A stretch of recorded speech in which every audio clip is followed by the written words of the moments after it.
The patrol car hummed beneath him, a steady and familiar vibration that had become a part of his daily life. The dashboard lights flickered softly, casting a dim glow inside the vehicle. Officer Mark Thompson adjusted his radio, a routine action that he had performed countless times. The static-filled airwaves were his constant companion, a background symphony of the city's heartbeat.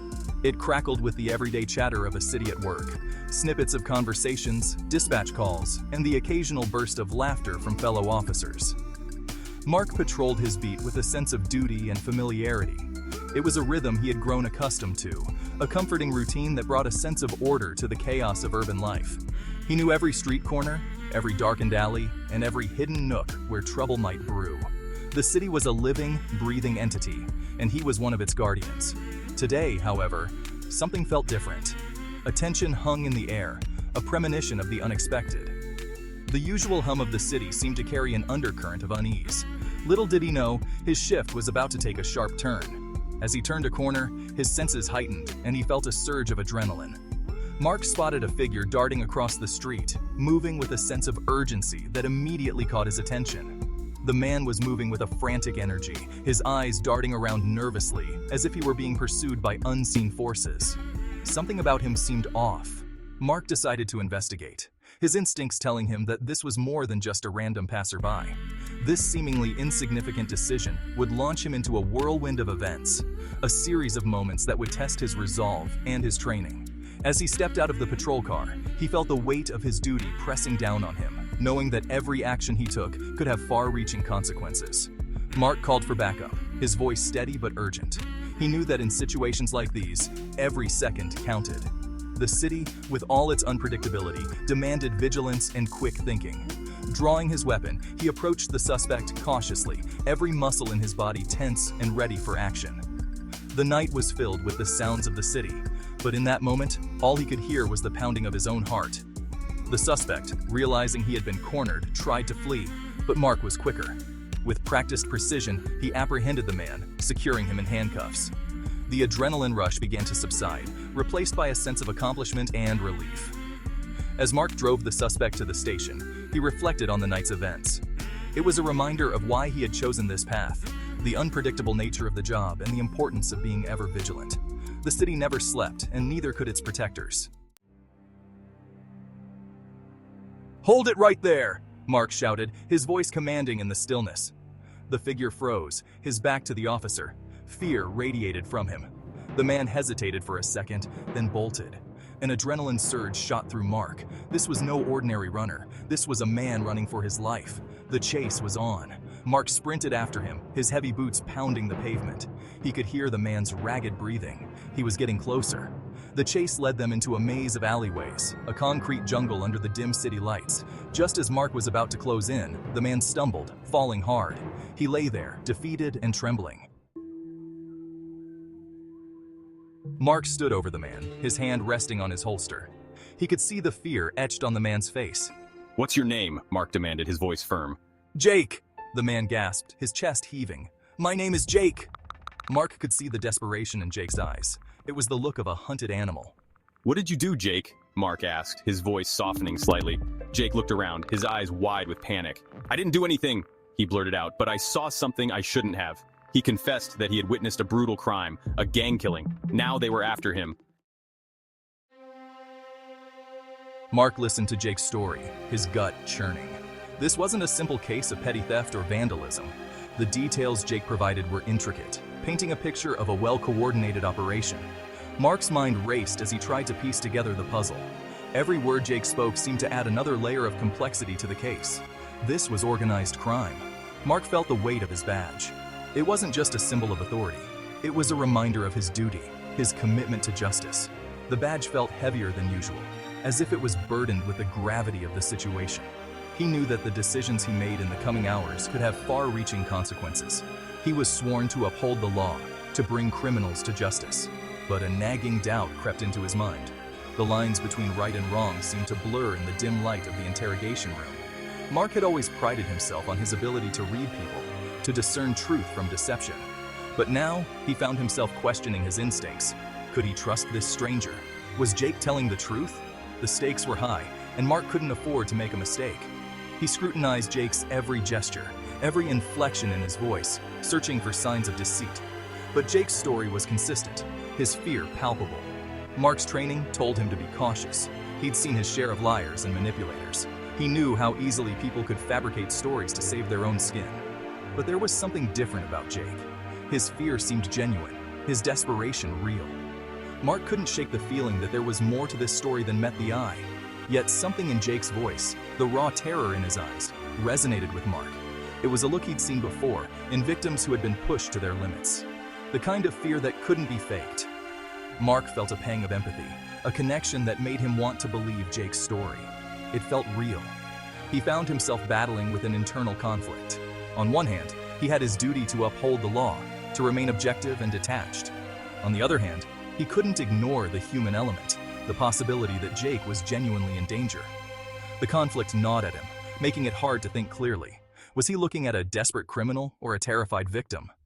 The line between the two was thin, and Mark knew that his judgment could tip the scales.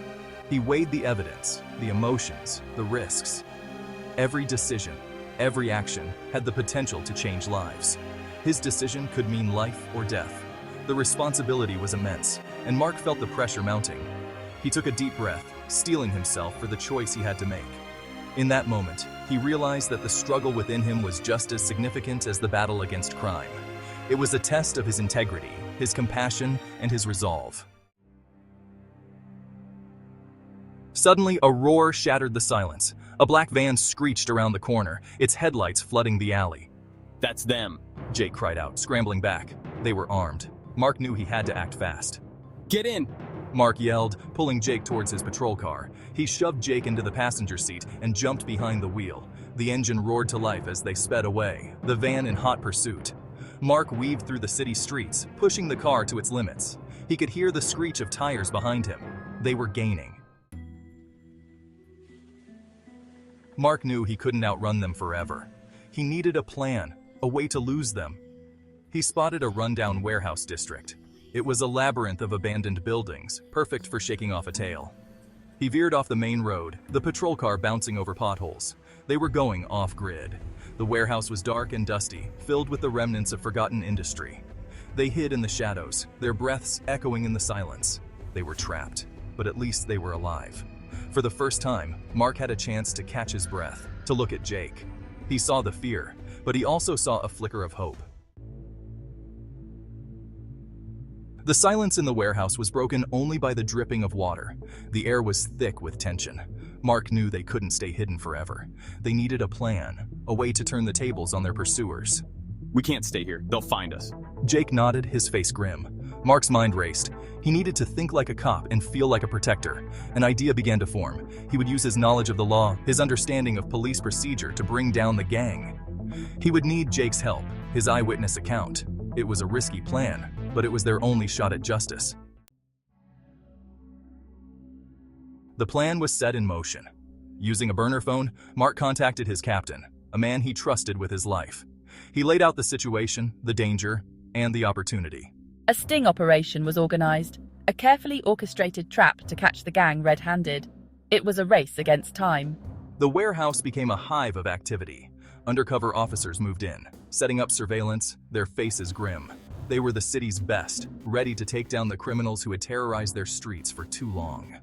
The tension was palpable. One wrong move, one mistake, could blow their cover. The trap was sprung. The gang arrived at the designated location. Their arrogance, their downfall. They walked into a net of waiting officers, their faces contorted with surprise and anger. The air exploded with shouting, the clatter of weapons. Justice was swift and decisive. In the aftermath, as sirens wailed in the distance, Mark and Jake emerged from hiding. They watched as the gang members were loaded into waiting police cars, their reign of terror finally over. Thank you, you saved my life. Jake turned to Mark, his eyes filled with gratitude, his voice thick with emotion.